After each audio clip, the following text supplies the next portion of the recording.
Dany Bernard, qui a un bac en sciences de l'activité physique, une maîtrise en psychologie du sport, un doctorat en counseling, c'est bien ça. Vous avez 30 ans d'expérience comme entraîneur en hockey à l'Académie Saint-Louis et ensuite à la Polyvalente Cardinal-Leroy. Vous avez entraîné des équipes de Midget 3A, Midget 2A et Bantam AA. Vous avez enseigné comme chargé de cours à l'Université de Sherbrooke et ici à l'Université Laval. À ma gauche, à votre droite, Mme Séverine Tamborero. Madame Tamborero, vous évoluez depuis plus de 29 ans. Je ne vais pas vous vieillir pour rien, là. J'ai commencé Vous avez très, commencé très à jeune, 6 oui. ans, c'est ça, ou, hein? Dans le monde du tennis, vous avez été, entre autres, entraîneur national de niveau 4 de Tennis Canada, directrice du programme national de tennis en fauteuil roulant, entraîneur aux Jeux paralympiques de Sydney, d'Athènes et de Pékin. Aujourd'hui, vous dirigez le développement des 10 ans et moins et des clubs de haute performance à Tennis Canada. Et enfin, notre troisième invité, Pascal Clément, qui est l'entraîneur-chef de l'équipe masculine de volleyball du Rouge et Or de l'Université Laval depuis 1992. Vous avez mené l'équipe masculine de volleyball de l'Université Laval au titre national à 2 reprises, en 2013 et en 1994. Ouais. C'est bien ça. En plus de 5 médailles d'argent et 1 de bronze au championnat canadien. Bref, pour résumer, vous comptez plus de 400 victoires en carrière, tout type de matchs confondus, incluant une séquence de 100 victoires de suite en match de ligue de 2008 à 2013. Et vous avez remporté pas moins de 9 titres nationaux dans votre carrière d'entraîneur. Pour moi, l'entraîneur est un intégrateur de connaissances et c'est lui qui fait que l'expérience sportive pour l'athlète sera positive ou négative. Par son approche, ses valeurs, sa conception du sport, fera en sorte que ses interventions, ses moyens de communication, ses habiletés relationnelles vont faire en sorte que l'athlète pourra être un meilleur athlète, mais aussi pour en sortir grandi comme être humain. Et pour moi, c'est la force, c'est probablement l'outil le plus fort au niveau éducation. Au niveau développement humain. Ah oui, ah oui, ah oui. Ouais. C'est le visionnaire du groupe. Les athlètes ont tendance à voir à très court terme.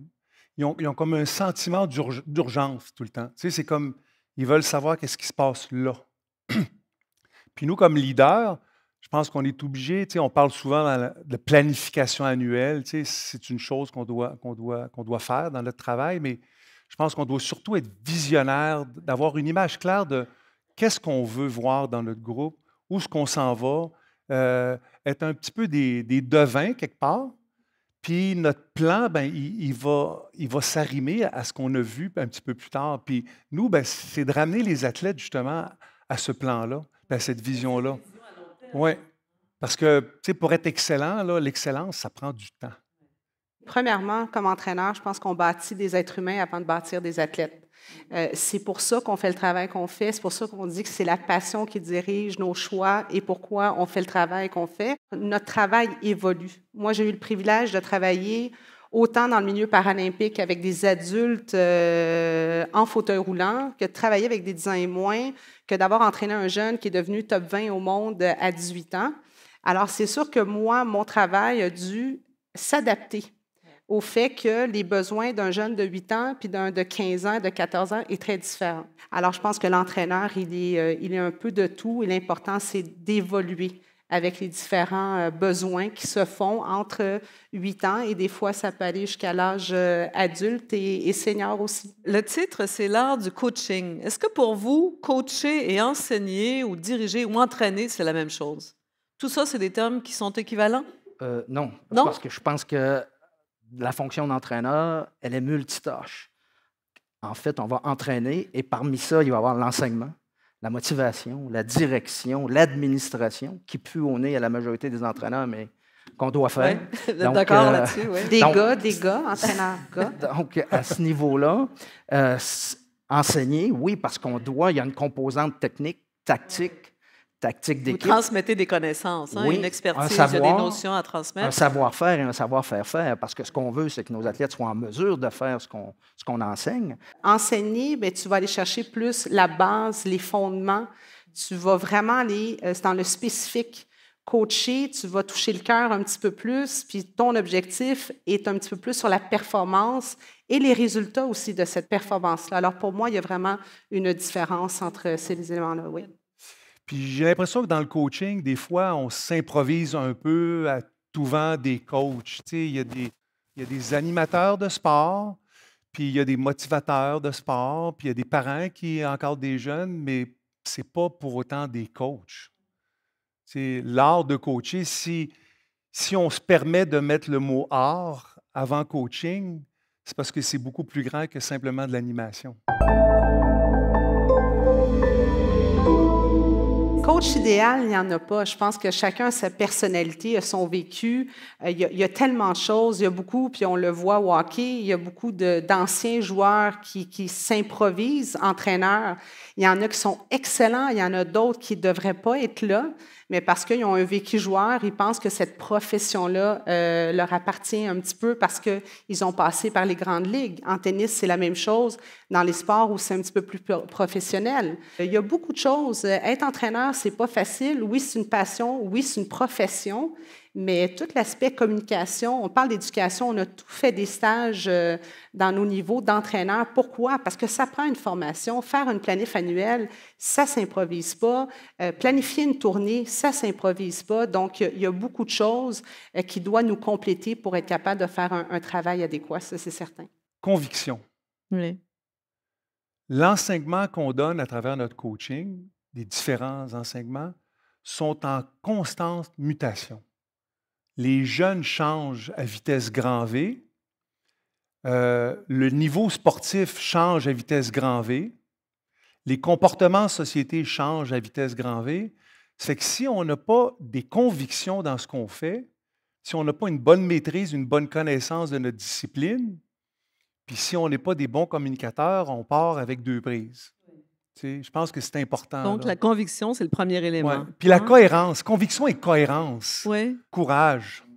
Courage. Oui, ça prend beaucoup de courage pour coacher. Pourquoi?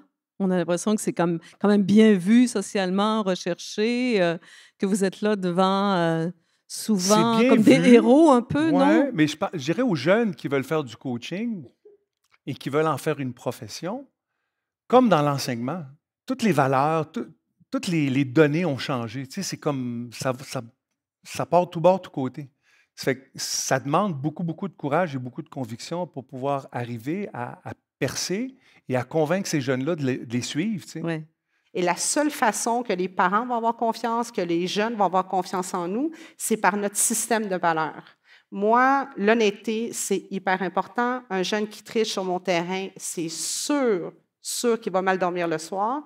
Et de mon côté, c'est sûr qu'il faut que je sois, comme on dit, cohérente avec ça et que je m'assure que mon système de valeurs dicte ma façon de coacher. Pour moi, c'est fondamental. Premièrement, l'entraîneur doit avoir des valeurs que je vais appeler humanistes et doit être cohérent entre ce qu'il pense, ce qu'il dit et ce qu'il fait. Et ça, auprès des athlètes, même s'ils ne sont pas d'accord avec ce que l'entraîneur fait, ils vont louanger, ils vont souligner cette cohérence-là, qui est fondamentale. Si on travaille avec des enfants et des adolescents, ben, on est à la fois autorité, à la fois expertise dans un domaine qu'ils adorent. Donc ça, à ce niveau-là, il faut Mais donc, vous partez déjà avec une longueur d'avance sur des professeurs de mathématiques, par exemple? Oui, effectivement. Oui, effectivement, parce qu'on est supposé intervenir dans ce qu'ils adorent. Oui. Il y a c'est un choix de leur part. Il y a une variable modératrice qui s'appelle parent, mais on en reparlera un peu plus tard. Ouais. Mais Ça doit être un défi. Je comprends pas. Puis, donc, des valeurs humanistes fondamentalement pour vraiment identifier. Et le courage, je reviens là-dessus parce que c'est une grande qualité humaine, c'est le courage de présenter sa mission, sa philosophie, ses valeurs et rester cohérent à ça. Mais ça, malgré ça veut dire les de pressions. l'imposer. Ça veut dire de l'imposer souvent. Oui, mais il y a des façons d'imposer. Il y a des façons. Il y a Mais des justement, façons, oui. quel style on adopte quand on veut être un bon coach et avoir cette cohérence? Est-ce qu'on est directif, autoritaire? Est-ce qu'on écoute beaucoup? Comment on se comporte? je vais revenir un peu là-dessus. Oui, effectivement, l'écoute active est très importante aujourd'hui pour les entraîneurs parce que le modèle autoritaire Oui. d'il y a quelques années, elle est vraiment passée. La Hein? date de Ça marche péremption est plus. là. Hein, c'est Ah, la non, date de êtes-vous d'accord? péremption. Êtes-vous Ouais, mais d'accord? j'ai peut-être un mi-bémol Ah. là-dessus. Ah. moi. Oui, ça pourrait être une bonne discussion, mais je pense qu'il y a des moments où on doit être autoritaire, des moments où on doit être le fameux navigateur, là, qui est Ouais. le timonier, qui laisse un peu aller les choses. Donc, il y a vraiment différents moments dans la saison ou dans l'entraînement où on va intervenir, On va être on va plus ou laisser moins aller, ferme plus ou plus présent, ou moins. plus absent. Parfois, vous devez être arbitre en plus d'être entraîneur. Bien, moi, j'aime le terme facilitateur. Je pense que, en tout cas, avec mon vécu, je connais beaucoup plus sur les jeunes que les parents connaissent sur leurs propres enfants. Il y a une ligne à aller chercher. On parlait tout à l'heure, est-ce qu'un entraîneur doit être autoritaire? Moi, je pense qu'un entraîneur doit avoir de la rigueur. Et ce qu'on a perdu beaucoup aujourd'hui, puis peu importe les niveaux, c'est qu'on a l'impression que si le jeune il a du fun, il ne s'entraîne pas bien, il ne prend pas ça au sérieux, les parents vont venir nous voir, comment ça se fait qu'ils sourient à l'entraînement, ils ont trop de fun sur ton court. Parce qu'il y a 9 ans, là, la réalité, je ne sais pas pour mes confrères, mais les jeunes qui se dépassent le plus sont ceux qui ont du fun à se dépasser, qui ont confiance en ce que je fais et ils n'ont pas besoin de se casser un genou pour être capables d'aller au-dessus de ce qu'ils font. J'ai eu tous les styles. Oui. J'ai commencé assez jeune à coacher. J'ai été étudiant au bac en éducation physique quand j'ai commencé à coacher. Puis c'était une période très autoritaire, pour ne pas dire très dictateur. Tu sais, la démocratie, c'était ferme ta gueule puis fais ce qu'on te demande, là, puis c'était ça la démocratie. Et c'était très punitif aussi. Puis j'ai pas de regrets, dans le sens que c'était une époque, c'était comme ça, c'est ce qu'on connaissait. Ça venait aussi de l'éducation de nos parents, qui était une éducation qui était très rigide, qui marchait avec la strap un peu, tu sais, quand même. Pas tout le monde qui l'a vécu, mais en Et tout cas, vous moi, aviez les résultats que vous vouliez de cette façon-là? ben, moi, honnêtement, quand je pense aux premiers athlètes que j'ai entraînés, avec lesquels j'ai eu la chance de remporter des premiers championnats, ils n'ont pas l'air à trop m'en vouloir quand même, tu sais, parce que je suis resté quand même assez bon ami avec eux. Mais ce que je veux dire par là, c'est que je ne retournerai pas à ça. Non. Mais qu'est-ce qui vous a OK? fait changer? Est-ce que ça a Mais été c'est les progressif? jeunes qui nous ont fait changer. Fait qu'après ça, il y a eu toute la période, là, j'ai eu ma période communication non violente. Ah. Bon, ça a été extraordinaire parce que j'ai fait mon stage en Tunisie. Il faisait très beau. C'était super pendant un mois et je suis revenu un peu transformé. C'est de partager, de rentrer en contact avec la personne, toujours en étant conscient de ses besoins les plus profonds. Tu sais, si une personne agit de telle façon, exemple, craque sous pression, ou a une colère, ou a une négation, c'est toujours en fonction de son besoin, un besoin qui n'a pas été comblé. Puis moi, ça a été comme une épiphanie. Mais en même temps, là, de l'appliquer, c'est autre chose. Tu sais, c'était comme d'adopter une nouvelle philosophie, tu sais. Et je n'ai pas vraiment réussi, mais j'ai retenu beaucoup. Alors, c'est sûr que je suis plus à l'écoute, mais je me suis rendu compte quand même que je perdais un peu de ma capacité de transmettre ma vision. Tu sais, je me suis dit, c'est moi le capitaine du bateau. Puis là, à tout bout de champ, je demande à l'un puis à l'autre, bien, comment est-ce que tu le sens? Puis t'aimes-tu mieux aller en avant du bateau? T'aimes-tu mieux aller en arrière du bateau? Puis là, à un moment donné, bien, qu'est-ce qui fait le bateau? Bien, il s'est mis à tanguer. Alors là, je dirais qu'en ce moment, je suis dans un mode qui revient beaucoup plus directif, dans lequel ma vision, mon courage, la prise de décision est primauté dans ce que Ouais. je fais. Et je me pose des questions sans arrêt, parce que Léonard de Vinci disait « Ceux qui se posent peu de questions se trompent souvent Mhm. Notre rôle, c'est de coacher, c'est d'éduquer. Fait que c'est sûr que quand les jeunes sont plus jeunes, en tout cas, on va être plus directif sur la perspective de l'information puis sur la tâche. Et c'est sûr que peut-être quand on est sur une saison de 3 mois, 4 mois, tu vas être plus directif parce que tu pars d'un point A vers un point B. Alors, encore une fois, c'est un équilibre. Puis de penser qu'on a du plaisir, ça veut dire de ne pas souffrir. C'est pas vrai. Pas là. vrai. Non, non. Je veux dire, la souffrance fait partie de De l'entraînement. je ne vais pas dire de ce plaisir-là, mais de ce dépassement-là. Maintenant, le problème, c'est qu'il faut que cette souffrance-là appartienne à l'athlète. Je dis toujours à mes athlètes, dans la vie, on a deux options. On fait partie du problème ou on fait partie de la solution. Que de critiquer le parent et l'athlète d'aujourd'hui, on ne le changera pas. C'est comme ça.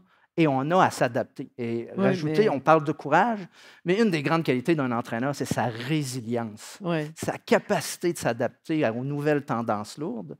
Mais je Oui, mais reviens. jusqu'où on s'adapte? Est-ce qu'on ne peut pas établir des règles claires, Oui, oui, mais on un reste fidèle contrat, à nos autant avec, valeurs. avec les jeunes qu'avec les Oui, parents? on reste fidèle à nos valeurs. On a des fois à intervenir parce que notre rôle premier, oui, c'est de développer un être humain, un athlète, c'est de le protéger aussi à l'occasion contre ses parents. Nous sommes des guides, nous sommes des accompagnateurs. Les parents sont là parce que génétiquement, c'est le produit, mais nous, on est là également pour les guider dans une activité différente, avec une perception, une approche différente.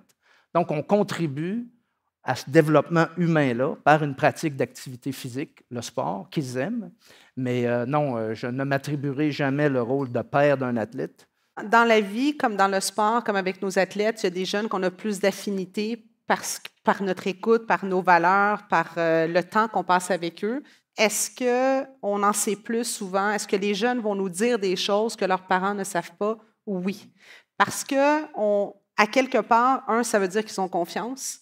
Et deux, ça veut dire que l'aspect jugement que sûrement leurs parents vont leur donner, ils ne l'auront pas de notre part. Ils vont avoir l'honnêteté qui fait partie souvent des valeurs de tout entraîneur. Maintenant, l'autre chose, c'est à chacun son chapeau, parce qu'il y a l'inverse aussi. Hein? On le vit, nous, dans notre sport, bien, je pense que ça commence à être un petit peu partout. On a le parent aussi qui s'improvise entraîneur. Et ce n'est pas que c'est négatif, c'est souvent comment c'est fait. Alors, autant que le parent, s'il est entraîneur, est d'avoir son chapeau d'entraîneur et non son chapeau de père ou de mère, que pour nous, c'est la même chose. On leur donne une autre éducation qui va enrichir leur humanité.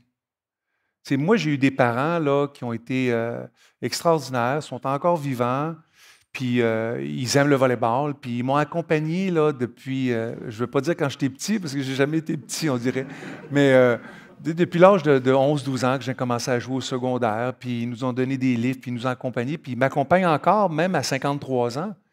Puis c'est ce que j'ai à dire aux parents, c'est que je respecte toute l'éducation que vous avez donnée à votre enfant, mais moi, je suis ici pour lui en donner une autre. Puis quand j'ai une autre, pas une contradictoire, mais comme on a un enseignement au cégep, puis après ça, on a un autre enseignement au niveau universitaire, si on veut, tu sais. C'est arrivé que des parents m'ont appelé pour passer des messages à leurs jeunes. Et ce n'était pas une question de prendre la place de la mère ou du père, c'était sur le fait que l'aspect d'écoute, de non-jugement, de confiance était là et les parents respectaient ça. Alors moi, à plusieurs reprises, je me suis fait appeler et dire « Séverine, écoute, est-ce que tu pourrais peut-être passer ce message-là ou j'aimerais t'informer qu'il y a une chute au niveau de l'école. J'ai comme l'impression que tu serais capable d'aller chercher l'information. » Alors je pense que c'est un échange. Il va falloir, dans le système d'éducation aux entraîneurs, la gestion du parent fasse partie de notre formation parce que ça ne sera pas plus facile et ça ne changera pas avec le temps. Et il faut que nous, les coachs, on soit mieux équipés pour être capables de dealer avec, pas parce que le parent est fou ou il est dans l'excès, mais pour aider le parent à ce parcours-là. Moi, combien j'ai eu de rencontres avec des parents, aller manger avec eux, leur expliquer à 8 ans ce qui allait se passer à 10, puis à 12, puis à 15, puis à 20. Et c'est ce qui a fait qu'ils se sont détachés un peu. Est-ce qu'il y aura toujours des parents qui seront toujours trop, qui en feront toujours trop? Tout à fait. Mais si on est capable d'en enlever 80 et ça, à mon avis, ça passe par nous. Et vous trouvez, c'est ça, ça fait partie de vos responsabilités Tout à fait. d'entraîneur. Il y a un gros travail d'animation des parents, mais la plus grande peur des intervenants et des entraîneurs, c'est d'être envahis. Et ça, c'est notre peur. C'est si on va trop près des parents, c'est que ça devient là, envahissant. Et Faut ça, il garder faut une être en mesure. distance, Oui, Mais saine. encore là, comme capitaine du bateau, comme entraîneur, c'est ton devoir de fixer les règles du cadre. et les Exactement. limites. Au championnat canadien, on n'a pas annoncé aux parents qu'on ne veut pas que vous parliez trop aux athlètes là, avant les matchs. Là. Ça s'est planifié longtemps d'avance. On en a parlé aux athlètes. On leur a expliqué comment est-ce que c'est important dans un court laps de temps qu'on soit dans notre bulle et que les parents étaient là pour nous supporter et non pas pour vous déranger. On met l'emphase que le parent est un problème et tout ça, mais dans le fond, il est un problème parce qu'il manque d'outils. Et je pense que si on les outille, comme tu disais tout à l'heure, à jeune âge, bien, la différence, c'est qu'en tout cas, pour nous, quand un parent va faire 8 heures d'auto avec son enfant, bien, peut-être que le dialogue va l'aider à être une meilleure personne est un meilleur joueur à 12, 13, 14, 15 ans et le travail sera fait. À un moment donné, tu as beau mettre tes règles, tu as beau avoir des valeurs, tu as beau mettre un environnement qui est adéquat pour le jeune, il y aura toujours des problèmes. L'important, nous, comme entraîneurs, c'est de se détacher du résultat puis d'avoir fait ce qu'on devait faire. You get what you tolerate. C'est pas moi qui l'ai dit, c'est Marv Dunphy, un des plus grands entraîneurs en volleyball au monde. C'était votre idole comme entraîneur? C'est sûrement mon idole, oui. Ouais. Pourquoi? Parce que c'est un homme, c'est un grand humain, dans le sens qu'il y a un sens d'humanité qui est important. C'est un monsieur qui a un contrôle, ce que je ne réussis pas toujours. C'est une quête pour moi, mais bon, on a chacun nos forces, mais lui, il a un contrôle. Il a un contrôle dans ce qu'il dit à ses athlètes. Il a une constance dans ce qu'il dit à ses athlètes. Il a une maîtrise de son sport. Qui est le volleyball aussi? Qui est le volleyball, oui. Alors lui, il mais travaille encore, il est encore un entraîneur. Qui est le sport comme outil de développement humain. Ouais. C'est un homme passionné, d'une grande rigueur. Vraiment, la question était bonne parce que, en rétrospective, je regardais les entraîneurs qui m'ont marqué au hockey. Ouais. Je dois avouer qu'il n'y en a pas. Ça a été mes professeurs à l'université, un Gaston Marcotte ou un Charles Tifo, qui m'ont vraiment marqué par leur approche. Mais, et donner le goût de faire ce métier-là. Exactement, aussi, mais en bas âge, là, je m'entends pas. Probablement que si j'avais pris le modèle de ces entraîneurs-là, et là, je dis quelque chose de grave, là, je serais en prison aujourd'hui. Ah oui? Mais non, effectivement, ceux qui m'ont vraiment influencé, ce sont Gaston Marcotte, Charles Tifo et Pierre Trudel, que j'ai eu la chance d'avoir au département d'éducation physique à l'Université Laval. Moi, j'ai eu des gens qui m'ont influencé, mais à différents niveaux. La première personne qui m'a donné mon premier travail, moi, je vis un privilège. J'ai 44 ans. À 16 ans, j'ai un entraîneur qui m'a dit « Séverine, va me remplacer, s'il te plaît. » Et j'ai accroché. Et à 17 ans, je faisais ça à temps plein. Alors, je suis dans ma profession depuis que j'ai 17 ans. Puis moi, à l'inverse, il y a des coachs qui m'ont influencé. Mais ce qui a fait que j'ai décidé de coacher, c'est les athlètes eux-mêmes. C'est ça qui m'a accroché, c'est cette passion de vouloir amener les jeunes à un autre niveau, qui soit un niveau humain, comme on parle depuis tout à l'heure, que ce soit un niveau sportif. Alors, pour moi, c'est ce qui a fait que je suis encore entraîneur aujourd'hui. Je pense qu'il y a une phrase, et c'est drôle parce que je suis en train de travailler sur mon projet d'écriture qui va toucher un petit peu à ça, et il y a une phrase que j'ai prise pour le livre parce que beaucoup de personnes me posent la question, je vais écrire là-dessus. Est-ce qu'il y a une différence entre coacher des garçons et des filles? Oui, c'est comme ça, que ce soit dans la vie, dans le couple, dans le sport, on n'est pas pareil, c'est le même. Maintenant, c'est à nous, les entraîneurs, de s'ajuster, d'individualiser notre approche. Et la façon la plus simple de le décrire, c'est la suivante. Quand tu dis à un gars, va-t'en dans le coin de la bande, tourne à droite, va-t'en vers le gardien, il part, il est avec ses patins, puis il va. Tu vas dire ça à une fille, puis elle va dire pourquoi. Ah, c'est vrai, ça? C'est ça. Alors, même si on veut changer le pourquoi, on ne le changera pas. C'est sûr qu'à un très haut niveau, j'ai comme l'impression qu'il y a probablement moins d'adaptation. Parce que plus tu te rapproches du très haut niveau d'excellence, on le voit dans tous les sports. À un moment donné, on regarde le hockey féminin aux Olympiques, puis on trouve que ça joue vite pas mal. Le niveau est rendu tellement élevé. Même chose au volleyball. Donc, tu es là pour les aider à se dépasser, tu les accompagnes dans leur dépassement, dans leur quête d'excellence. Mais probablement qu'un plus jeune niveau, pour lequel j'ai aucune expérience, je serais probablement d'accord avec Séverine. Que là, ça demanderait plus d'adaptation, alors qu'au très haut niveau, on a des sportifs et des sportives qui ont peut-être plus les mêmes dispositions. Je vous le dis, il y en a une différence. Il y a vraiment, dans l'aspect de communication, et là où je suis d'accord, puis on l'entend souvent, hein, je pense que c'était Mia qui disait ça au soccer, qui disait, moi, ce que je voulais de mes entraîneurs, c'est qu'ils me coachent comme un gars. Mais dans le fond, ce qu'elle voulait dire, c'est moi, ce que je veux de mes entraîneurs, c'est que justement, je suis une athlète. Et c'est de m'amener à me dépasser parce qu'on a la perception que coacher des filles, on est toute douce, puis c'est toute mou. Il va falloir on va penser à notre maquillage et tout ça. Oui, il y a vraiment une mauvaise perception sur le haut niveau quand les filles jouent à ce niveau-là. Mais il reste que de la façon qu'on communique, je pense qu'il y a une différence, que ce soit très, très jeune et que ce soit à très haut niveau. Puis je pense que moi, c'est l'inverse. Les filles avec des gars à 8 ans, 9 ans, 10 ans, bon, arrivent à un moment donné où ça veut se séparer un peu, mais la façon qu'on va coacher va être un petit peu plus la même parce qu'on est plus enseignant à ce niveau-là. Cette phrase-là, « coach-moi comme un gars », oui, mais ce que ça voulait dire, c'est dans la gestion du volume et de l'intensité de l'effort. Cela, c'était correct.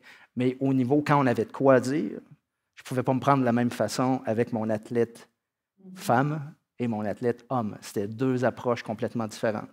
Est-ce que vous pouviez être plus direct avec un gars? Il prenait plus vite la critique? Je vous dirais, ça va aussi loin que si j'avais de quoi de très précis ou plus intime à travailler avec mon athlète, c'était lors d'un éducatif où je pouvais embarquer avec lui et là, je laissais aller. Là, il se confiait. Avec une fille, ça pouvait être au bureau, un jus d'orange, tout ça, on se parle et là, on s'ouvrait. C'est le fameux, c'est un classique avec les hommes, là, quand notre blonde nous dit « faut qu'on se parle », on se ferme comme une carpe, là, hein?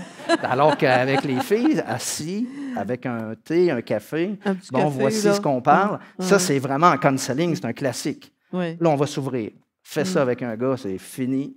Une fille au niveau universitaire dans un sport, que ce soit volleyball, hockey, n'importe où, je veux dire, parler à Kim Saint-Pierre quand elle a joué pour l'Université McGill, puis elle a joué avec des gars. Puis pour connaître bien Kim, puis quand elle a été sur l'équipe nationale avec l'équipe des filles, elle a capoté parce que c'était deux vestiaires complètement différents. Mais comme elle dit, moi, j'avais un talent, un potentiel et je voulais la même chose que les gars à McGill et la même chose que les filles. Moi, ce que je veux, c'est gagner. Je veux une médaille olympique, je veux un championnat du monde. Alors ça ne change pas. Mais c'est à nous, entraîneurs, de créer un environnement. Je veux dire, c'est pas pour rien que dans tous les sports à travers le monde, c'est comme ça. À partir de 13 ans, il n'y a plus de filles dans le sport de haut niveau. Mais l'art de coacher, là, c'est ça aussi. Ça ne s'apprend pas. T'sais, ça ne s'apprend pas dans le sens que... Tu as beau lire là, tous les livres de John Wooden. Qui est John Wooden? Bon, John Wooden a été le plus grand... John Wooden, c'est Mozart du basketball aux États-Unis. Du basket, oui. Bon, puis Mozart, il y en a un. John Wooden, il y en a un. Il est arrivé avec sa pyramide, sa pyramide de l'excellence, du succès. Là. Il y a à peu près 38 blocs, là, c'est Khéops. Là. Mais c'est pas mal plus compliqué que ça. Là. Moi, j'ai une conviction profonde, puis je l'applique, puis je l'ai toujours appliquée de façon maladroite des fois, avec beaucoup plus d'habileté, je pense, et de contrôle maintenant. La vérité, juste la vérité, rien que la vérité. C'est sûr que je ne vais pas rentrer dedans un athlète qui arrive troublé à l'entraînement parce que ses parents viennent de se divorcer. On se comprend. On va avoir un tact un petit peu différent d'un athlète que, je ne sais pas, il vient de se faire domper par sa blonde ou il pense la domper, puis c'est difficile, puis il est troublé, puis il est émotivement déchiré. Tu sais, ça prend du tact, ça prend du pif. Une période très importante dans une séance d'entraînement, c'est l'accueil de tes athlètes. Parce que tu vois le langage corporel des athlètes. Et là, ça te met déjà sur une piste à savoir qu'est-ce qui se passe. Et on avait des outils qu'on a développés. On avait notre boîte à suggestions, une boîte à lettres avec un écran dans le vestiaire où les gens pouvaient aller écrire « Fais attention à tel athlète, son père a perdu son emploi ». Ça pouvait être comme ça. Donc, c'était des outils qui nous permettaient. Et il y avait le journal de bord. Mes athlètes devaient écrire un journal de bord. Il y en a ici qui vont s'en rappeler. 1 à 3 pages. On le lisait. Puis, c'était un outil pédagogique exceptionnel et quelque chose qui me rapprochait de mes athlètes. Parce que là, ils se laissaient aller sur leur mission comme être humain. Voici, Dany, ce que je ressens. Et là, on revenait. Ce qu'ils n'aimaient pas, c'est que je corrigeais le français également, mais ça fait partie de la vie. Mais c'était un outil incroyable. Et on me dit, Dan, si tu avais entraîné junior majeur ou à un haut niveau, je le regardais. Parce que ça me permettait d'avoir une autre vision, une autre perception de mes athlètes. Et ça, on ne pouvait pas le laisser au vestiaire. Chaque athlète devait, durant la semaine, nous parler parce qu'ils avaient en début d'année à élaborer leur mission comme être humain, comme étudiant et comme athlète. Et élaborer leurs valeurs, leurs attitudes, leur comportement, donc à tout ça. Et devaient revenir dans la semaine sur un incident critique qui s'était passé, qui avait un impact sur une de ces 3 missions-là. Donc, une analyse descriptive de ce qui était arrivé, en fait, une description de ce qui était arrivé, une analyse de premier niveau qu'on dit, qu'est-ce que tu as ressenti, tout ça, et une projection dans le temps, c'est si ça se reproduit, qu'est-ce que je devrais faire? Quels seront les indices qui vont dire que je suis encore embarqué dans le même cercle vicieux? Et c'était magnifique comme outil. Il y a une année, je me souviens, à toutes les fois qu'on revenait de compétition, il se passe toujours quelque chose. Il y a toujours quelque chose qui ressort. Des fois, c'est positif, des fois, c'est plus ou moins négatif selon les résultats. Puis on choisissait une idée qui était ressortie, puis je leur demandais, écrivez-moi là-dessus quelque chose. Et vous me fournissez une photo. Alors, ils m'envoyaient par Internet un petit texte. Ça pouvait être un texte qu'eux-mêmes avaient écrit ou une référence qu'ils avaient trouvée dans un livre ou dans un magazine, et ils m'envoyaient une photo qui était rattachée au thème. Puis moi, je ramassais ça, puis j'ai tout mis ça en page dans des livres, là, Blur, puis My Publisher, puis toutes sortes de choses. Puis, avant les championnats, je suis arrivé avec les 12 petits livres qui étaient l'histoire de notre année, sur des réflexions. Puis c'était beau, là, tu sais, c'était leurs photos, puis c'était un album souvenir. Fait que ça leur a permis de revenir un petit peu, de refaire un peu une synthèse du chemin parcouru pendant l'année. Quand on connaît notre sport puis nos athlètes, puis il y a des choses qui ne vont pas bien, c'est là que nous, on doit savoir le pourquoi. Souvent, quand un jeune veut arrêter, quand un jeune ne veut pas venir à l'entraînement, quand il perd du poids, quand les notes commencent à descendre, il y a une raison en arrière de ça. Il faut la connaître. Donc, nous, on n'a pas le choix. Ça fait partie de notre travail, de notre bagage, d'aller chercher la raison. Parce que la réalité, c'est que si le but premier, c'est que cet athlète-là performe au maximum de ses capacités, si on n'enlève pas le pourquoi il est bloqué, bon, on ne réussira pas comme entraîneur sur l'aspect autant humain que l'aspect du résultat aussi. Le sport est d'une transparence exceptionnelle. Mes athlètes n'ont jamais eu de couvre-feu. Jamais. Alors, je leur disais, bon, on assume, on est responsable de ce qui nous arrive, mais le sport est tellement fort que le lendemain, quand ils contre-performent, ce n'est pas uniquement en vase clos, c'est devant tout le monde. Ouais. Donc, pour moi, ça fait partie de mon intervention comme intervenant de responsabiliser mon athlète.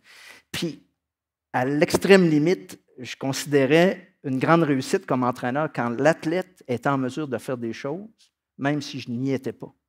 Et ça, pour moi, c'était le pinacle. Ça voulait dire qu'il était devenu assez autonome, assez responsable, assez... Exactement. Pour continuer à se dépasser, même sans Mais ça, la c'est tout présence. un défi, parce Oui. que développer Pourquoi? l'autonomie, Oui. il reste que dans leur performance, dans leur jeu, peu importe la discipline. Quand l'arbitre siffle, ils sont tout seuls. Ou ils sont en équipe, mais ils sont tout seuls quand même. Puis on veut qu'ils soient autonomes. La prise de décision est super importante. Le temps de prise de décision est super important. La bonne Donc, décision on ne veut est pas super... former que des exécutants, là. Non. On veut former des leaders Puis aussi. c'est là que le défi est drôlement important parce qu'on est pris dans le dilemme de tu sais, nos convictions, nos valeurs, notre direction, puis en même temps, leur donner la possibilité de s'exprimer, de faire leurs erreurs, de se tromper. On a affaire maintenant à des athlètes qui cherchent la variété. Ah oui. Et si on fait trop souvent la même Jusqu'à chose, quel point on peut s'endort. être créatif quand on enseigne le hockey, quand on est coach de hockey? Hein? Est-ce qu'il n'y a pas une... Non, Quelle mais était la votre plupart question? des Combien de jeux- temps avez-vous? Combien de temps La avez-vous? plupart des jeux sont déjà expliqués. Oh, mais- J'imagine qu'on connaît les figures. Il y a des figures imposées, comme au volleyball. Ouais. Je veux dire, comme Mais je au pense tennis. que comme tous les c'est-à-dire- sports, je veux dire, on a tous dans notre formation d'entraîneur toute la partie théorique et technique. Maintenant, il y a tout l'environnement qui va alentour de ça. Alors, est-ce qu'il y a des méthodes de coaching? Chaque sport a un travail à faire sur la partie théorique et technique, dépendamment évidemment de l'âge où l'athlète est rendu. Mais après ça, ça va. Je pense que tout ce qui dit que ce qu'on va faire, on le dit depuis tout à l'heure, ça va être notre système de valeurs. Et c'est notre système de valeurs mélangé à toute cette théorie-là qui va faire qu'à un moment donné, on va, en tout cas, on espère amener nos athlètes au plus haut niveau. Où on peut jouer, c'est plus sur l'aspect tactique individuel, tactique d'équipe. Sur le plan technique, ça reste de biomécanique. Donc ça devient difficile à modifier. Mais pour ce qui est du reste, moi, j'avais une approche qui était uniquement basée sur des principes de base. Aucun modèle, aucun jeu préparé. C'était mes athlètes, je fais confiance au cerveau et c'est avec ça que vous allez travailler. Donc, je n'ai jamais eu de télécommande avec mes athlètes et c'était très risqué, très différent. Je déteste les sentiers battus. Simplicité pour plus d'efficacité. On est toujours en train de créer des drills. Nous, on refait les drills tout le temps, tout le temps. Toutes les pratiques, on refait les drills. On revient sur des choses, mais on adapte, on change, on change. Toutes les fois, simplicité pour plus d'efficacité. Donc, simplicité dans le drill, mais simplicité dans comment on va le partager, simplicité dans le plan de match. On parle des créatifs, les entraîneurs doivent être créatifs, les athlètes, on leur demande d'être autonomes et créatifs aussi sur le terrain. En sport collectif, la créativité, y a-t-il quelque chose de plus extraordinaire qu'un athlète qui part avec un ballon, avec une puck, ou qui fait quelque chose de magique avec, qui est tellement créatif? Bon. Alors ça, il ne faut pas inhiber ça. Et pour nous autres, je pense que la simplicité nous aide de leur laisser, il y a un cadre qui est quand même assez grand. Ce n'est pas un 5 par 7, là. C'est un 24-36 au moins. Là. Puis on leur demande de jouer dans le cadre, de jouer là-dedans. Moi, je suis à l'inverse, c'était complexité pure. Faut que c'est difficile. C'est un sport difficile, c'est un des plus difficiles à jouer. Je vais parler pour mon sport. Parles-tu du hockey? Oui, deux extensions. Mais je parle de la lame et du bâton. C'est un sport difficile. Oui, voilà. On marche encore sur des principes de base, des règles d'opération, rendent ça encore plus difficile. Donc, c'était à la fois un stimuli physique et intellectuel. C'est une tendance. C'est une tendance en ce moment. Je pense que nous, le sport, le tennis, on est là-dedans. Depuis 3-4 ans, il y a un ancien joueur qui est identifié à Djokovic est avec Becker, Michael Chang est avec Nishikori. Alors là, on dirait qu'il y a eu une tendance où l'ancien joueur va amener, et oui, des choses peut-être plus particulières comme la confiance en soi parce qu'ils ont fait les tournées, ils ont été au tournoi. Mais je crois que c'est une perception qu'on a que d'anciens athlètes vont avoir une meilleure compréhension du sport, mais encore, ça peut être vrai à un certain niveau. Moi, j'ai vu des anciens athlètes dans mon sport détruire des jeunes parce que coacher à un certain niveau, être athlète, voyager, c'est une chose. Développer, enseigner, c'est complètement autre chose. Alors, je pense que des fois, un et l'autre peuvent être vrais. Il ne faut pas, je veux dire, c'est la même chose de dire en communication, tous les joueurs de hockey qui sont à la télé parlent très bien français. Non, on généralise, mais il y a des anciens athlètes qui sont excellents communicateurs. Donc, et d'autres non. Et d'autres non. Ça. Et je pense un bon athlète n'est pas forcément un bon pédagogue. Exactement. Hein, bon. Fondamentalement, ça prend une maîtrise de ton sport. Non pas nécessairement d'être en mesure de faire une super touche ou un super smash, de la ligne des 3 mètres. Là. On n'est pas obligé de le faire, mais il faut être en mesure de l'enseigner, de connaître les critères. Et fondamentalement, ma perception, c'est ma maîtrise exceptionnelle du sport va me permettre d'entrer dans les autres sphères de l'être humain. Parce que la confiance va être liée là. Donc, si je connais bien mon sport, je le corrige bien, et ça, c'est important pour l'athlète. Quand on donne une bonne rétroaction, on donne la correction et que ça fonctionne, on vient de gagner notre crédibilité, même si on n'a pas joué Ligue nationale de hockey. Et par la suite, si c'est répétitif et récurrent comme justification de la rétroaction, et là, ils vont venir nous voir pour d'autres choses, sur l'aspect social, affectif. Mais la bonne maîtrise, est-ce qu'elle vient du fait d'avoir été un grand hockeyeur? Pas nécessairement, parce que souvent, ils ne savent pas ce qu'ils font. Excusez, là, mais de leur demander de l'expliquer. Là. Moi, j'ai enseigné le hockey à l'Université Laval, au département d'éducation physique, et il y avait des joueurs de la Ligue de hockey junior majeur qui arrivaient pour se faire créditer le cours. Et là, je disais, parfait, donc je vais te donner 3 éléments techniques. Le tir frappé, qui est le plus facile, le virage brusque et la passe levée. Tu vas me définir les critères d'exécution, les progressions pédagogiques de l'âge de 8 ans à 16 ans, et si tu réussis ça, là, tu seras crédité. Donc, c'était 0 sur 10.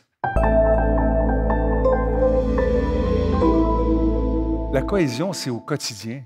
C'est au quotidien, sans arrêt, à tous les jours, à toutes les séances, à toutes les compétitions. Tu sais, la cohésion, là, souvent, les gens ont tendance à penser de façon un peu simpliste, qu'on organise un social, on va aller prendre une bière en gang, puis on va forger la cohésion d'équipe. Là. Mais la cohésion, la cohésion et la cohérence, c'est pas mal plus loin qu'aller prendre une bière en équipe. Là. C'est pas juste faire du social. De toute façon, la bière, là, c'est ceux qui se fréquentent le plus qui vont être d'un côté, ceux qui se fréquentent le plus de l'autre. Il va y avoir une scission, donc on sera pas mais mieux. Étonnamment, tu as vu, mon groupe, là, cette année, sont allés jouer au bowling. OK? Mais il y avait bien de la bière. Non.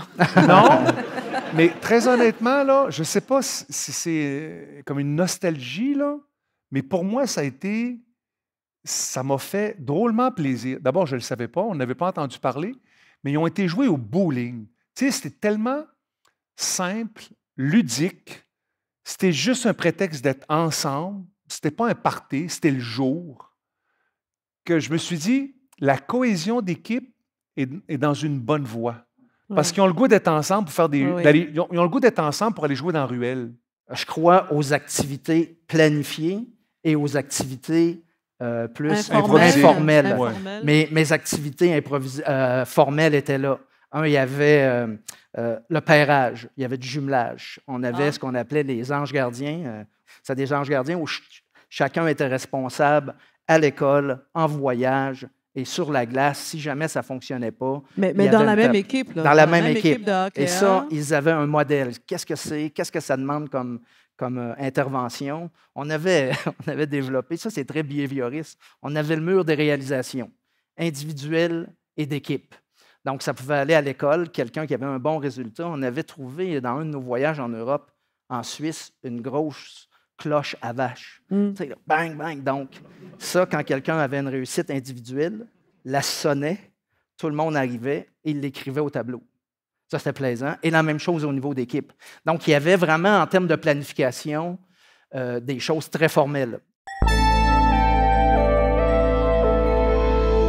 Malheureusement, encore aujourd'hui, notre succès comme entraîneur, le succès pour un entraîneur passe par la victoire. Moi, j'entraînais un jeune qui a gagné son championnat canadien, qui est devenu top 20 au monde, puis mon téléphone a commencé à sonner. J'étais rendue la personne la plus extraordinaire de la planète. J'étais une super entraîneur. En plus, je coachais un gars, j'étais une fille. Ça, c'était pas supposé de se faire. Alors là, tout d'un coup, je devenais vraiment l'entraîneur, la star. Alors ça, c'est malheureux, mais c'est ce qui dicte un petit peu le fait qu'on a du succès, donc tout le monde vient vers nous. Et moi, ce que je trouve très, très important, c'est qu'il faut qu'on arrête aussi de protéger la défaite. On a tendance à trouver toujours une raison. Perdre, ça fait partie du processus. Moi, je dis toujours à mes jeunes et aux parents, pour apprécier la victoire, il faut que tu apprennes à perdre, il faut que tu passes par là. Et la réalité, en tout cas dans notre sport, il y a beaucoup plus de jeunes qui vont perdre, qui vont gagner.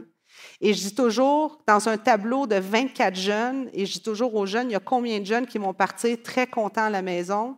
1. De notre côté, en tout cas de mon côté comme coach, c'est toujours mettre l'emphase sur le parcours pour se rendre à où ils veulent se rendre. Super important. Il faut faire attention aussi aux âges. Moi, quand un jeune a 9 ans, 10 ans, puis qui me dit « Je veux être Raphaël Nadal », moi, je lui dis, bien, pourquoi pas? Achète-toi des bobettes, là. Mais pourquoi pas? Tu vas être Raphaël Nadal. Ma job, c'est de donner le mieux que je peux pour t'y rendre. Si le jeune a 17 ans, puis d'ailleurs, j'ai un exemple là-dessus dans le livre, si le jeune a 17 ans, puis il va être numéro 1 au monde, puis il est 350e au Québec, là, il va falloir qu'on s'assoie, soit prendre un café, soit aller prendre une bière, n'importe quoi, pour remettre un petit peu en équilibre l'objectif final. Par rapport à la performance, c'est un peu le même principe. On a des standards. Au fil des années, moi, j'ai développé à notre niveau universitaire masculin des standards de performance selon les phases de jeu. Standard en réception de service, standard en offensive, standard en défensive, au bloc, et ainsi de suite. Puis, quand il y a une défaite, je pense que c'est important, de sortir l'essentiel du pourquoi qu'on a perdu, mais de revenir aussi aux standards.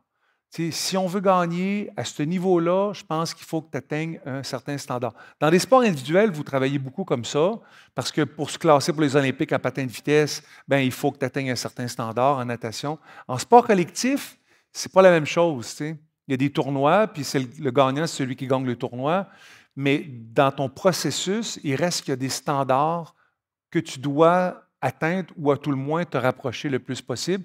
Puis quand tu as une compétition, puis tu as une performance qui est décevante, si tu regardes les standards, tu vas déjà avoir beaucoup de réponses. Si on avait fait un effort incroyable, mais que le gardien de but, l'autre bord, a gardé le match de sa vie, ça fait partie d'une variable qu'on ne contrôle pas. Donc, puis même, j'ai été le premier à féliciter les athlètes. Par contre, si on l'avait perdu par un non-respect éhonté du plan de match, manque d'effort, manque de discipline. Indiscipline, ouais. Donc là, on avait une sérieuse discussion.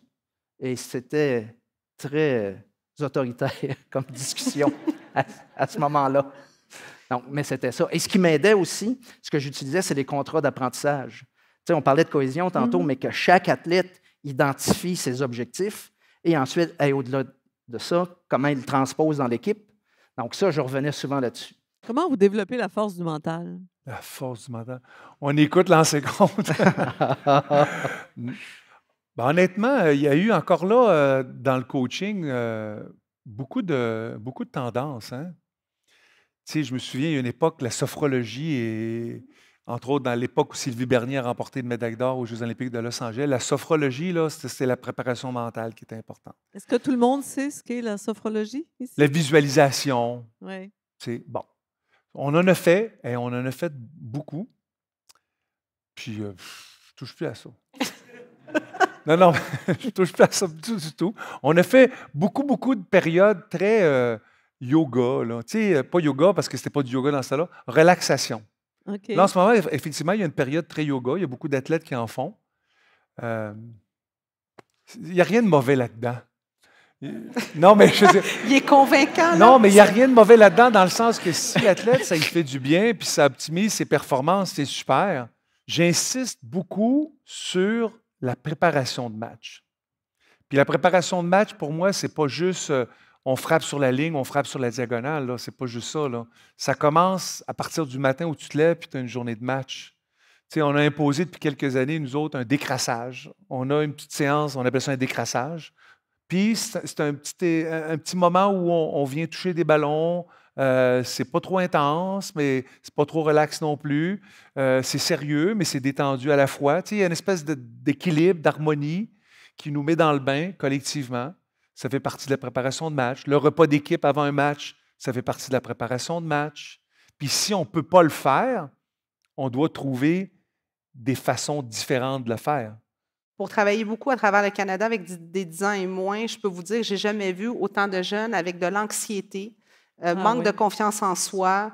Les jeunes ont tellement peur de perdre, ont tellement peur de leur environnement qu'ils en sont anxieux.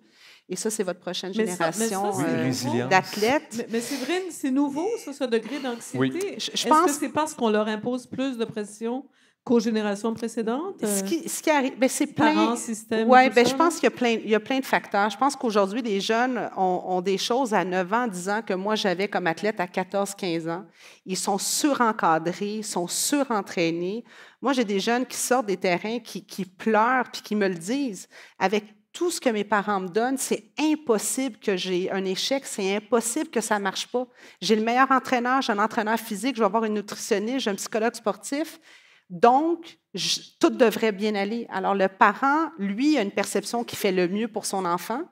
Et l'enfant, en retour, ne comprend pas pourquoi il y a de l'échec, pourquoi il perd, pourquoi ça ne marche pas. Combien d'heures de formation avez-vous eu sur le fonctionnement du cerveau?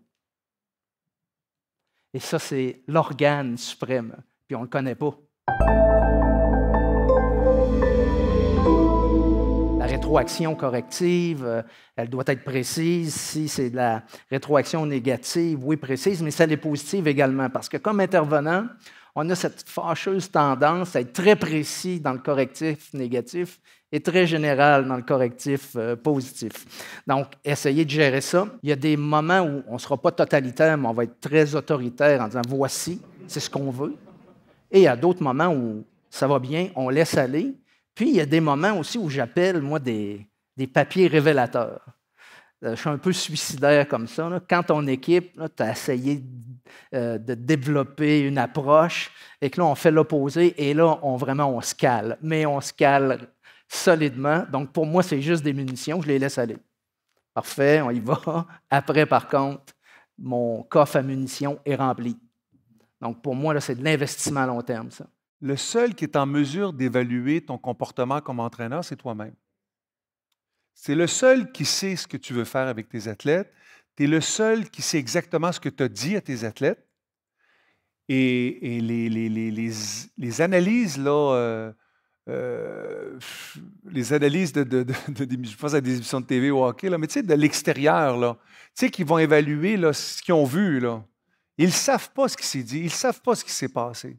Puis des exemples, là, tu peux en voir en soccer, là, des entraîneurs de très, très haut niveau, des jeunes entraîneurs, des plus vieux, qui sont hyper émotifs, puis qui sont super bons, puis d'autres qui sont hyper réservés, veston-cravate, puis qui sont super bons. Il faut être authentique comme entraîneur. Je pense qu'il faut être fidèle à notre personnalité. C'est sûr que dans un sport individuel, moi, je peux me permettre de demander à mon athlète ce qu'il veut entendre. Le choix des mots est très, très important. Comparer, c'est la pire chose à faire. Regarde, lui, il a fait ça, elle a fait ça. Et le choix des mots, il faut faire attention. Moi, je me souviens, j'étais à la Coupe du Monde. La Coupe du Monde, on coach sur le banc, donc j'ai 2 simples, un double. Premier joueur, il dit Sèvres, pas de problème, j'aime ça que tu m'encourages, mais le mot let's go, là, je déteste ça. Alors, je suis là, OK, come on, on ne lâche pas, j'encourage. Deuxième joueur, OK, Sèvres, là, je veux que tu m'encourages, mais moi, j'aime beaucoup entendre let's go, mais pas come on. Oh, shit. OK, alors, let's go, come on. Mais le problème, c'est qu'ils jouent en double les deux après. Alors là, je devais ni dire let's go, ni dire come on, je ne savais pas à qui je disais quoi, mais en même temps, j'ai trouvé une autre façon d'être capable d'encourager un et l'autre sans rentrer dans le stress de ce qu'ils voulaient comme encouragement. Alors, c'est sûr qu'à ce niveau-là, je peux me permettre de demander. Les jeunes, c'est pareil, les tout petits. Je suis allée à une compétition, puis la petite jeune, elle commence à grandir, son physique change, puis elle s'appelle, mettons, je ne sais pas moi, Juliette, puis la maman, là, let's go, Juju! Et là, la jeune, elle se retourne. Juju.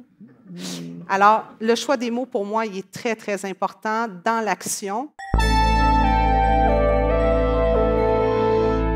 Le dépassement de soi, la compassion. Moi, j'ai des amis à travers le monde. Le sport m'a amené ça. Je peux aller partout. J'ai des contacts partout. Tout cet aspect, pour moi, beaucoup le dépassement de soi. Autant quand j'ai travaillé avec des athlètes en fauteuil roulant, je veux dire, là, tu n'as pas d'ego, là, tu ne peux pas dire, mais moi, quand j'étais joueur ou quand j'étais joueuse, non. Tu ne peux pas dire, moi, quand j'étais en fauteuil roulant, ça ne marche pas. Alors, quand on parlait tantôt d'aspect un ancien athlète, donc là, tu apprends à comprendre c'est quoi le dépassement de soi puis le courage. Ils m'ont appris à aimer l'aventure humaine au quotidien. C'est une grande aventure. Puis avec eux, on est privilégiés parce qu'on les côtoie à tous les jours, pratiquement. Qu'on ne changeait pas tant que ça. Qu'on apprenait à contrôler la bête. Moi, c'est ça que j'ai appris. De renforcer ma cohérence. J'étais très exigeant à leur égard et ça m'a demandé d'être très exigeant à mon égard également. D'essayer de me développer en premier lieu comme être humain, comme intervenant également. Et ça, je leur dois ça. Mais si je peux me permettre, je peux raconter une histoire assez rapide parce que c'est une des plus belles histoires que j'ai vécues dans mes 30 dernières années. Il y a un de nos athlètes qui était notre libéraux. C'est un spécialiste en défensive. Puis je peux le nommer, Pierre-Alexis Lapointe. C'était un joueur exceptionnel. Il a fait l'équipe nationale. C'est un joueur qui s'est donné pour le Rouge et Or. Puis à sa 4e année, il était blessé aux hanches. Il devait avoir une chirurgie. Il est revenu avec l'équipe. Il restait avec l'équipe. Il a fait son année. Puis après l'année, on a terminé 2e au Canada. Il s'est fait opérer. L'année suivante, qui était en 2013, le championnat canadien était ici à Québec, au PEPS. Et on avait sensiblement la même équipe, sans Pierre-Alexis, qui avait pris sa retraite. Et puis, au mois de novembre, il vient cogner à mon bureau, il dit « Ça me manque ». Il dit « Championnat canadien à la maison, on a une belle équipe. » Il dit « Je veux prendre la chance de gagner un championnat canadien à la maison. » Tu sais, c'est ce qui est le plus important pour un athlète, c'est le summum, là. Alors, c'est un super joueur, il a embarqué, puis... il était guéri à ce moment-là. Il était guéri, mais le retour d'une blessure importante comme une chirurgie à la hanche, ça va bien, mais à un moment donné, le haut niveau, c'est pas ça va bien, je suis capable d'aller magasiner pendant 1 heure. Là, c'est comme il faut que tu sautes, puis tu sautes, puis tu sautes 2, 3, 4 fois par jour. Il s'est blessé assez rapidement. Puis en fin d'année, avant les championnats, on le voyait bien sur vidéo, que notre Pierre-Alexis, là, il commençait à chambranler un petit peu. Mais c'est un gars qui avait un gros leadership, qui était très bon pour le groupe, puis il a gardé son poste. Malheureusement, au championnat canadien, lors du premier match, qui est une quart de finale, tu gagnes, tu continues, tu perds, c'est fini. Il y avait 4000 personnes dans le stade, puis c'était l'occasion de commencer notre grand rêve de jouer un championnat national à la maison, puis de prendre une chance de pouvoir le gagner. Puis Pierre-Alexis, qui était blessé, l'adversaire, là, il le savait. Il le voyait sur vidéo. On fait de l'analyse, puis il voyait bien qu'il y avait une faiblesse, puis étonnamment, ils l'ont exploité. Ils ont fait un peu comme un boxeur qui est coincé dans un câble et qui peut plus bouger. Là. Et puis, on a dû prendre la décision de le débarquer. Ça a été une décision, mais déchirante au possible. Là. Puis Pierre-Alexis, il n'a pas accepté les 5 premières minutes. Puis j'avais dit à mon adjoint, parce qu'il fallait que je fasse l'alignement, j'ai dit, Gino, on débarque Pierre-Alexis, il ne joue plus. Et puis, bon, il a décompressé, ça a pris 5 minutes. Puis on a gagné. Le substitut a fait un travail exceptionnel parce que c'est un substitut qui était un bon joueur, qu'on s'était occupé pendant l'année, qui avait joué, et puis qui avait eu des responsabilités, puis il était prêt à embarquer. Puis il a joué de façon admirable. Puis on a gagné ce match-là. Bref, j'en arrive à la fin de mon histoire. C'est que le soir, après le premier match, Pierre-Alexis est revenu cogner à ma porte. Puis cette fois-là, ce n'était pas pour dire que je veux jouer. C'était pour dire je ne veux pas jouer. Mon tour est terminé. Il faut que ce soit lui qui joue demain en demi-finale. Il faut que ce soit lui qui joue en finale. Puis on a gagné la demi-finale sans Pierre-Alexis. Puis on a gagné la finale nationale à la maison sans Pierre-Alexis. Puis quand je dis sans Pierre-Alexis, c'est qu'il n'a pas joué comme partant. Il a fait des apparitions dans le match à quelques occasions. Mais si vous voyez la photo de ce joueur-là qui soulève la coupe devant 4000 spectateurs, il avait gagné son championnat canadien. Puis ça m'émeut encore aujourd'hui parce que... Ouais, c'est assez émouvant comme histoire, Ouais, non? c'était une Oui. démarche humaine exceptionnelle. Mhm. Ouais, une belle histoire. Merci.